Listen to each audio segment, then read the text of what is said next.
the wars dominating the headlines today. The war in Ukraine, tension over South China Sea, conflict spreading across Middle East, border clashes between India, Pakistan and China, and constant threat in the Korean Peninsula between North Korea and South Korea. At first glance, these conflicts look completely unrelated. Different cultures, different geographies, different continents. But if you step back and look carefully at the map, something strange appears. Most of these wars don't happen randomly. They keep happening over a few regions again and again. In fact, over the last century, global conflicts have been happening in 5 geopolitical hotspots. So the real question is, why do wars keep happening in the same region? The answer lies in 3 powerful forces: geography, resources, and strategic power. So let's understand these hotspots in this episode of Dev This Side.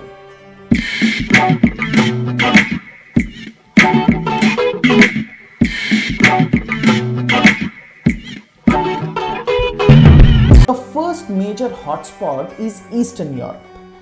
This region has been the battleground of some of the most devastating wars in human history. From the battles of World War I and World War II to the ongoing war between Russia and Ukraine. But why here? The answer lies in geography. Eastern Europe sits right between 2 major power centers, Western Europe and Russia. And unlike Western Europe, this region does not have any natural barriers. There are no mountain ranges, there are very few natural defenses. Instead, this is home to North European Plain, one of the largest flatland corridors in the world. Historically, this flatland has made it very easy for the armies to march across. Napoleon's army marched through it, Hitler's army marched through it, and today NATO and Russian forces are positioned just across it. This geographic vulnerability has turned Eastern Europe into geopolitical fault line. The second major hotspot is Middle East. Very few regions on earth have experienced as many wars in the past century as Middle East. Conflicts involving Israel, Iran, Iraq and Saudi Arabia have drawn in global powers into the region. But Middle East's instability isn't random, it is a result of 3 overlapping forces. First is energy resources. A massive share of world's oil reserves is concentrated in this area. The second is religious and ideological divide. And third is strategic geography. Some of the most important trade choke points lie here, including Strait of Hormuz, Suez Canal and the Red Sea. These narrow waterways control the global trade and global energy flow. That means any instability in this area can impact the entire world economy. And this is why global powers like United States and Russia remain deeply invested here. The third hotspot lies in the waters of the South China Sea. At first glance, it may look like just another ocean, but this sea is one of the most important regions on earth today. Every year, trillions of dollars of global trade passes through it, and multiple countries claim control over these waters, including China, Vietnam, Malaysia and Philippines. China in particular has built artificial islands and military bases across disputed regions. Meanwhile, the US conducts regular naval patrols in this region.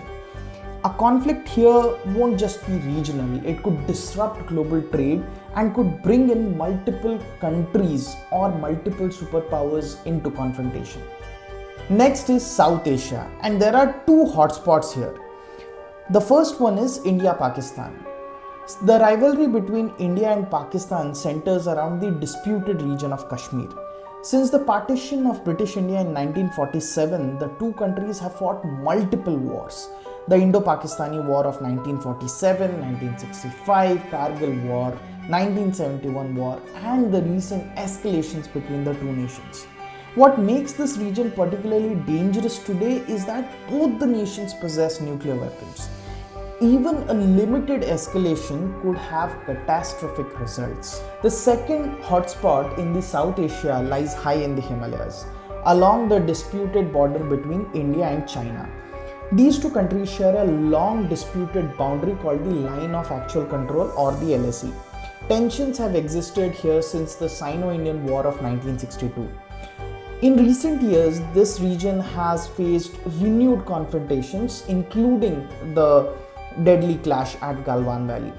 What makes this region so sensitive is not its border dispute, it's the fact that these two are the most populous countries in the world.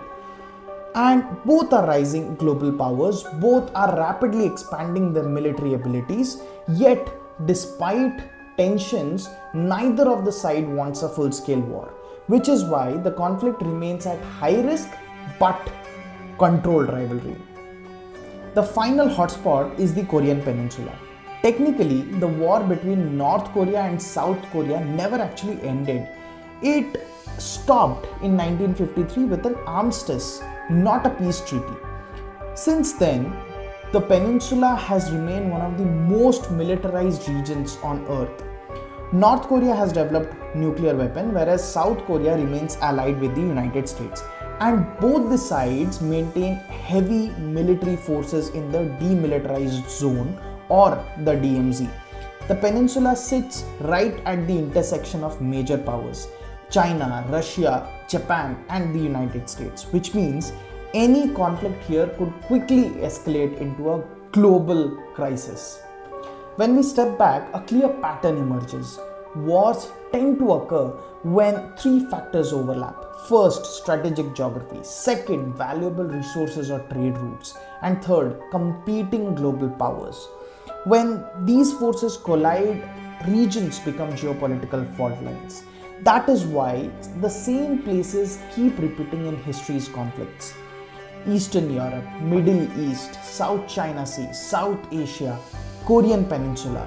The actors may change, the weapons may evolve, but geography remains the same always. And in geopolitics, geography is often the destiny. If you want to understand where the next war might begin, you don't just watch the news, you watch the map. Because in geopolitics, the most dangerous places on earth rarely change. So that's it for today, guys. I hope you liked the video. If you enjoy watching our content, please do subscribe to the channel because we are going to break down geopolitics and economics in a way that makes sense for all of us. See you in the next one soon. Till then, stay happy, stay diplomatic. This is Dev this side signing off. Peace.